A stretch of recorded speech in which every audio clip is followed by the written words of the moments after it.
This is Paul McGann, the 8th Doctor. You're listening to Gallifrey Public Radio. Go and throw yourself under a bus. I didn't mean to say that. He told me to say that.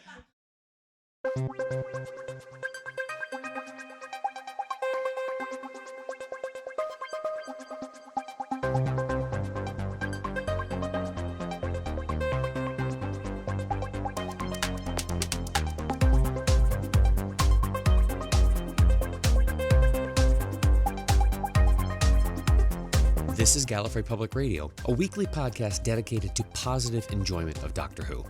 We travel through classic and new episodes, explore the extended universe, and play a few games from time to time. We do discuss news, content that has been officially released, and the occasional interesting rumor, but we'll warn you before anything considered spoilers comes up.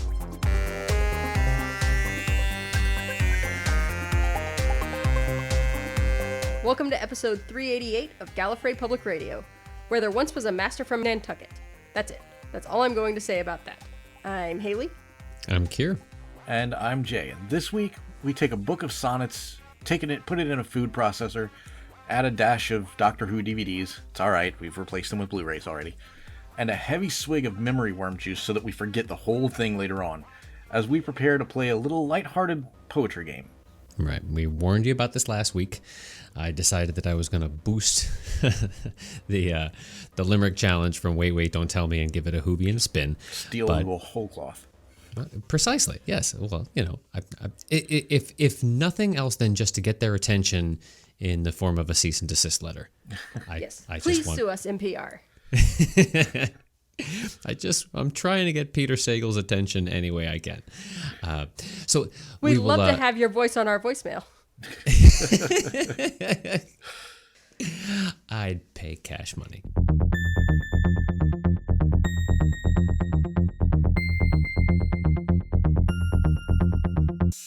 What we're going to do is we will play a few rounds of a game where the setup for a poetic verse is pretty straightforward. I will be asking Jay and Haley to complete the last line of that verse in order to earn a point for their side. Please keep track of your own point totals because it's enough. It's all I can do just to get these words straight.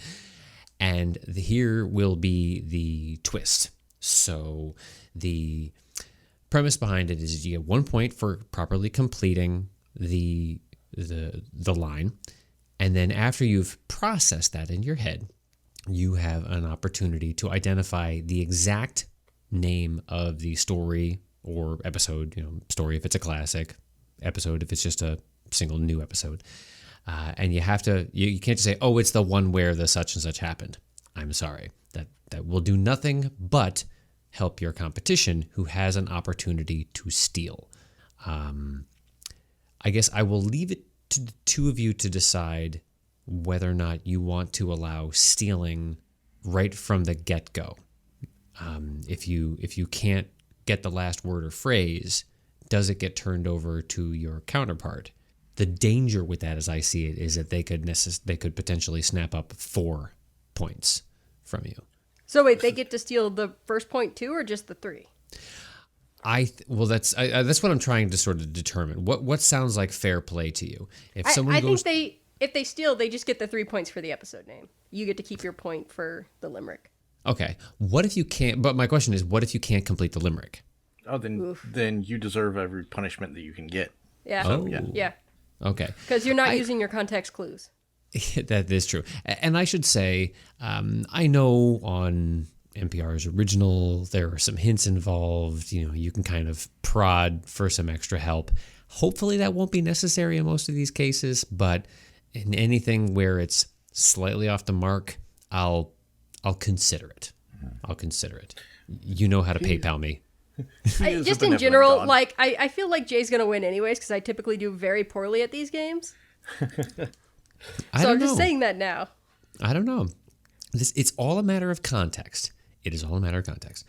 So I'm grabbing my coin, and we'll flip the coin and begin things in just a sec. Let's begin this thing.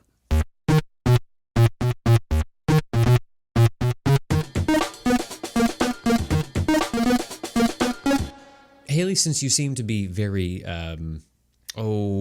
hesitant about your chances on this one. I believe we established a couple weeks ago that I don't remember the episodes that I watched of New Who, let alone Old Who. So, well, you should at least be good for the point, because honestly, in most of these cases, I mean, it's a limerick rhyme scheme. It hammers the solution home, and hopefully the context is pretty clear. But I will give you the opportunity to call the coin in the air, and then decide whether you want to go first or second.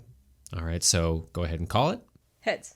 All right, it is heads. So do you want to go first or second? I will go first. Okay. All right.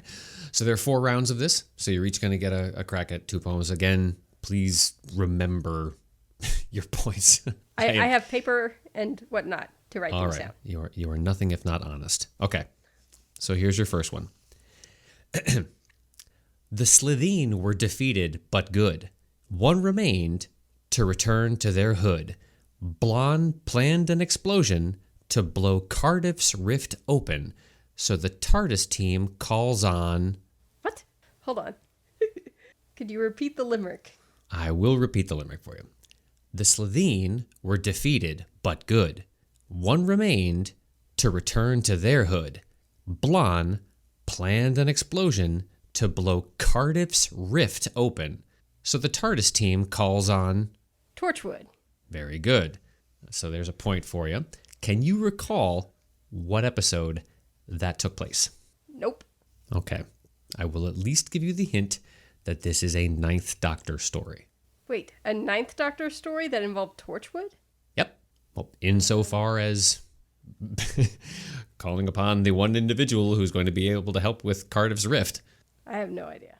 Jay, you have an opportunity to steal if you can identify the story by name. That would be Boomtown. That would be Boomtown.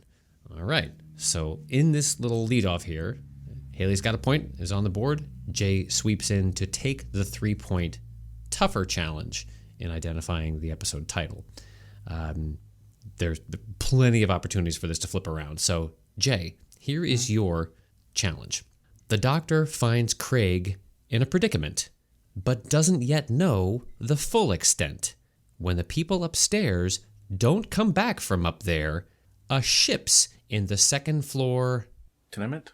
I will take tenement or apartment. Okay. Because they both work depending on whether you wanted to be British about it. All right, so can you identify the story name where this took place? That was The Lodger, correct? That was The knew that Lodger. You chose to go first, Haley. I know, it was a bad decision. Yeah, I know. All right, let's see how you can do on this one, Haley. You'll have a misfit crew to thank or to blame as the prison doors clank. If you pull off the job, the teller won't sob, and you'll learn why you woke in a... Bank. Correct. Good for a point. Do you recall the name of that episode? I recall the episode. Time Heist. Very good. Excellent. Well done. All right. Haley's roaring back into this. See, these aren't insurmountable. They just require kind of all of a sudden like slamming yourself into the brain space of, oh, what was that story? Okay. Mm-hmm. No, I just have no memory of the first episode that was mine to guess. So Boomtown tends to get a bad rap. Well, also it's just clear now that I don't remember anything from like the first 8 seasons of New Who. Clearly. Didn't we just cross the threshold? I just saw this go by. It didn't make the news or anything, but now Modern Who has been on the air longer than the break. Yes. Officially. Yeah, we are now longer than the dark time. Excellent. Yeah, but how much of that time has been hiatus? She's got a point. Jeez, wow. Way to stay half full there, Haley. All right. Sorry. All right, Jay, here's the second half of your round. The songs that ring out through the nation are causing The Wire consternation. Don't act like a boob and get sucked in by the tube while you're watching the Queen's... Coronation. Very good. The name of the story that was from? The Idiot Lantern. Excellent. Yes. You're exactly right, Daddy-O. Fantastic. All right. So let's just do a quick status check where we are on our point distribution here, because I believe we are at the halfway point in our rounds. I have Haley at 5, that's me, and then Jay at 11. Okay. All right. Still anyone's game on this. Haley, I've got fingers crossed for you on this one. Okay. It's a fancy spa sought by so many, but it won't cost the space fam a penny when the dregs at the border are far more than they ordered. Poor old Vilma has lost her dear... Benny. Benny. Benny. Benny. You have to say it like 7 times, right? Benny. Somebody counted at one point. I lost count. Do you remember the name of the episode? I remember the episode this time at least. I'm going to have to give you just a couple of seconds because otherwise this is going to be a brilliant audio edit. Okay. The Doomed Planet. So close. Jay, do you recall the name? Orphan 55. This was Orphan 55. That oddly titled, name it after, the future name of Earth. All right. So, Jay, here's a chance to roar out into a nearly insurmountable lead. Mm-hmm. The Bible misused. Such a shame. To accuse women of evil names. Wrongly burned at the stake or else drowned in a lake at the hands of the twisted king. Sorry, can you repeat that one more time? I will. The Bible misused. Such a shame. To accuse women of evil names. Wrongly burned at the stake or else drowned in a lake at the hands of the twisted king. James. As we have recounted in the story. The Witchfinders? Which one are you going with? The Witchfinders. That is correct. Oh, that was so close. So close. It'd be a great time for Jay's internet to go out. I got a 50-50 shot. Flub it. Right, I knew it. I knew that one. All right. Final round. We're going classics on this one. Okay. But these are all ones that we have reviewed in our classic rewatch. So they have crossed in front of all of our eyes, Haley, before. Let's see how we do. Haley. Just a gathering of big ugly granite until the doctor decides he should scan it. But it takes just a while to put our heroes on trial on a prison ship above our dear... Planet. Correct. All right. The story in which the doctor gets put on trial on a prison ship above our planet. Above our planet, so above Earth. Mm-hmm. There's only one thing in my head, and I know it's not the right answer. Okay. So I'll say it because I can't think of anything else now. But I keep thinking Trial of the Time Lord, and I know that's not right because I haven't seen it. Correct. It is not Trial of a Time Lord. The clue in this one is the gathering of big ugly granite. So, Jay, do you have a stab at this? I don't actually. I'm kicking myself, but I cannot, for the life of me, draw that right now. Okay. The gathering of granite, the very Stonehenge-esque gathering, is our Fourth Doctor story, the Stones of Blood. Okay. Yep. That formation was actually hiding the ship that was sort of cloaked above. Doctor goes up there to investigate, ends up getting put on trial for letting a criminal element out, and comedy ensues. All right. Jay, here's your last go-round. Thanks to the strength of dear Toberman, the Doctor can live to fight once again. But what was woken on Telos is a fate that befell us. And now we must deal with the... Cybermen. All right. Can you recall the classic story? The only one that I can think of is the 10th planet. I'm sorry. Yeah. I didn't think so. Yep. This has to do with waking them on Telos. So this is actually Tomb of the Cybermen. Second Doctor. That's cool. I didn't want to steal it anyways. Oh, I'm so sorry, Ellie. I figured you were stuck out there in the wind. I honestly I completely forgot. I should have had a bonus round to be able to give Haley just as a concession. I of course knew that it had to be Tomb of the Cybermen. Well, of course. Well, obviously. I mean, you mentioned Toberman. I figured this was an experiment. I wanted to see how it would do. It gave me an opportunity to go back and find ways to sum up some stories in 5 lines. So it was an interesting challenge for me. I hope you both kind of enjoyed it as well. Oh, yeah. No, it was kind of fun. It's you kind of push the bounds of what can be considered a limerick. Yes. Numbers of syllables be damned. Yes. Well, you have to, as was often the case in the original format, which I boosted wholeheartedly. There's only so many things you can do to rhyme with Cybermen. But yeah, so there you go. It might be something that we stick around with again. If we end up sort of assembling sort of a multi-round game night kind of thing, or if we ever get back to some semblance of convention order, which.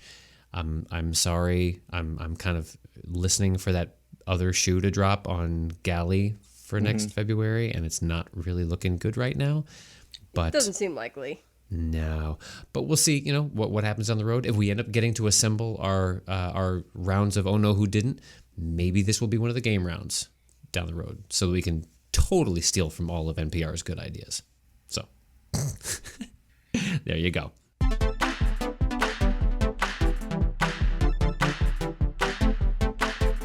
So what do we have for the news this week? Well, 2 items. One, I'm not really sure. We always warn people in the intro that if we're going to be drifting into anything spoilery, we will warn you. So we will warn you that there are some spoilers coming up. So rather than just sort of cropping the rest of the episode here and not listening to anything more, we'll give you the non-spoilery stuff first, and then hit you with the second half of the haymaker, and you can decide for yourself. So. On the non-spoilery front, a very unusual thing happened this past week on the official the official Doctor Who YouTube channel. They made a bit of a judgment call to try and win people over on some classic stories by listening to Haley. Never a good idea. Yeah, well... Always a good idea. The jury's out on this one just yet, because what they've done is they have decided to make... these really, really Cliff Notes cuts of classic stories to cut them down to extremely short cycles. I'm talking like half-hour tops. And they've done it for Mask of Mandragora and Hand of Fear thus far. And there are hints that they're going to be going further with this. I get what they're attempting to do, and I applaud it. I think it's a great strategy because, as we've said so many times, I can't even count, that there's a lot of fluff in some of these stories, and scenes that not only run long but often are looped, so that the first 3 minutes of the episode, or even segments in the middle, look like I swear we've run these 3 characters down this corridor before, or what have you. Or they spend so much time doing a recap because this was a weekly serial and you had to bring people back up to speed with what cliffhanger you were left on. So you got to sort of back the film up a little bit, that when you cut it all together, you end up with something considerably shorter. Then you cut out the trimmings and you can condense it even further.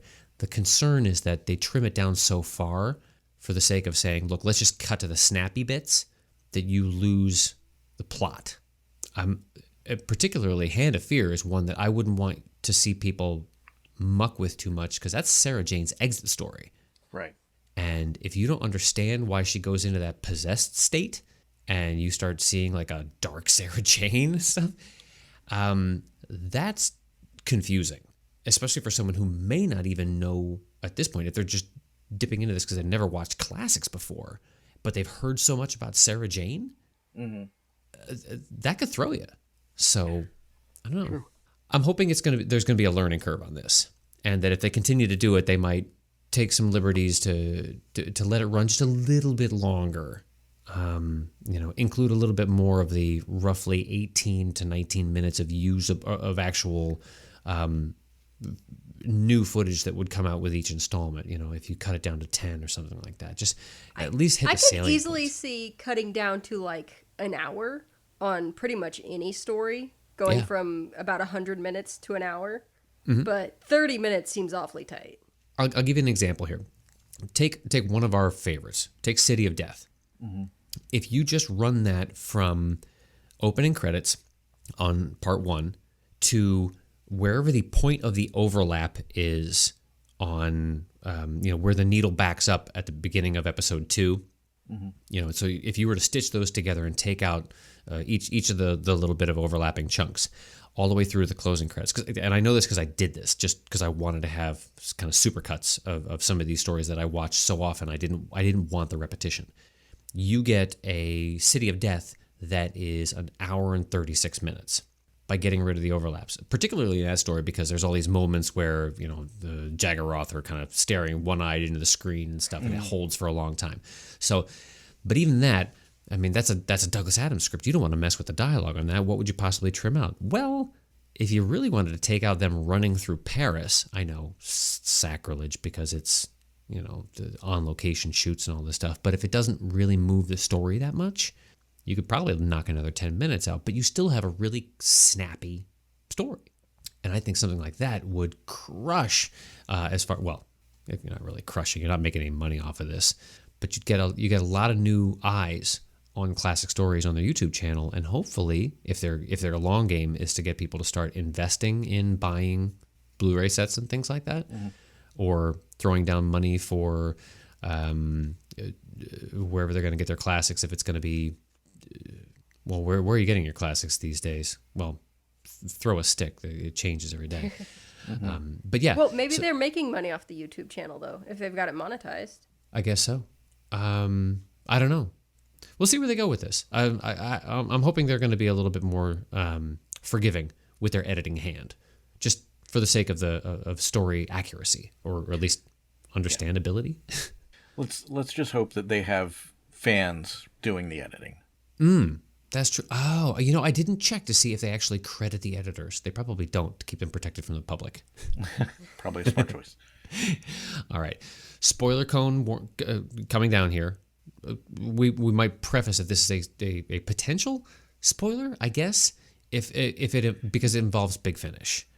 So maybe it isn't a spoiler to some people because it's not going to throw off their appreciation of televised stuff or what have you. But it involves Big Finish and involves the Masters timeline. So you can either just jump ahead a couple minutes or listen it. The consideration here is that we may have just gotten the connection that explains how you could possibly have any incarnations of the Master after Missy was shot and fell back into the elevator at the end of the Dr. Falls. Specifically, where it leaves the door open for not only the Spy Master, but a sort of a War Doctor-esque middle incarnation that Big Finish just decided to make up. Yeah, and apparently she sounds pretty cool. So, and even the idea of this incarnation, because of the fact, think about where Missy's mindset is in her final moments, right? And how she's had this revelation, this realization of her relationship with the Doctor, and the positive aspects of that, the potential to that kind of revelation, leads to this next incarnation. She apparently taps into some a conveniently placed illegal Time Lord convention called the Elysium Field. Just happens to be named after where Greeks go to die in Elysian Fields, but regardless, that allows her to be able to pop out of a near-death state. So you get this middle incarnation who apparently has all of this, smacks of all of this potential for good. Something in the storyline goes awry and leaves the door open for Sacha Dhawan's Spy Master. So Big Finish with, I still understand that they're supposed to get kind of approval on where they go with a lot of these things. Got the green light from BBC to do this. Maybe it'll get used. I think it makes a lot of sense because we said at the start of the Spy Master that it didn't seem like a clean transition from where Missy ended to where he started. Yeah. Playing this long game in hiding, just barely keeping his sanity together, or at least keeping his insanity masked. Yeah. Right. So this helps. Yeah, that interstitial definitely helps. But it's apparently, this is in the second series of the Missy series that Big Finish has been doing. So, hey, more Michelle Gomez, you're not going to go wrong. So, right. More money. So, but there you have it. I'm pleased with it. and now it gives me something that I can listen to in the very few moments of quiet that I get in this crowded lockdown house. I'm Anthony Bachman from All Things Good and Nerdy, a geeky podcast part of the Gonna Geek Network, just like the show you're checking out now. Shows on the network are individually owned, and opinions expressed may not reflect others. Find other fantastic geeky shows at GonnaGeekNetwork.com.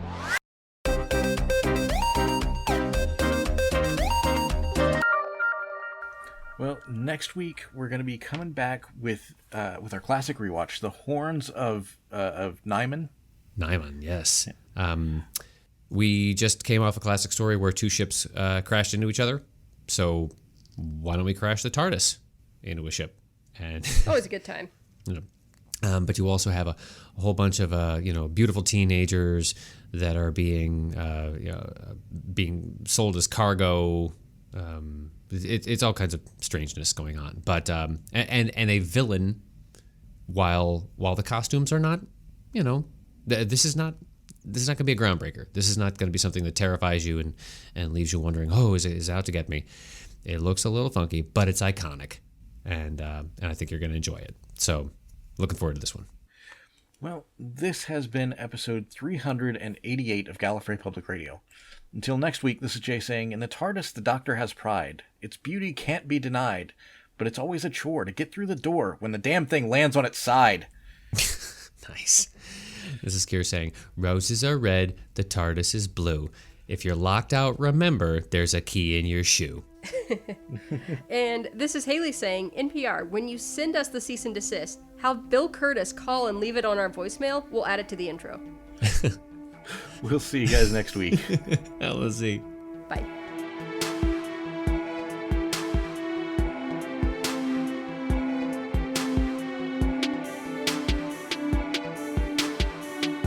Thanks for joining us for another episode of Gallifrey Public Radio. Want to keep the conversation going? You can find us on Twitter, Facebook, Instagram, and YouTube, or just send us a good old-fashioned email to feedback@gallifreypublicradio.com. You can also give us a phone call at 754-225-5477. That's 754-CALL-GPR, and you may hear your voice on a future episode of the show. Everything's got to end sometime, otherwise nothing would ever get started. Join us next week for a brand new episode.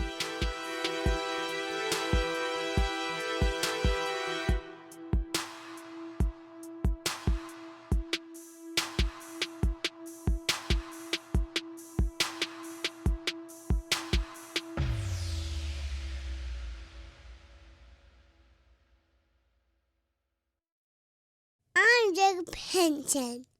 Gallifrey Public Radio is copyright 2020. See you next week. I'm Bill Curtis, and you're expected in court. Nice. Here's your legal bill.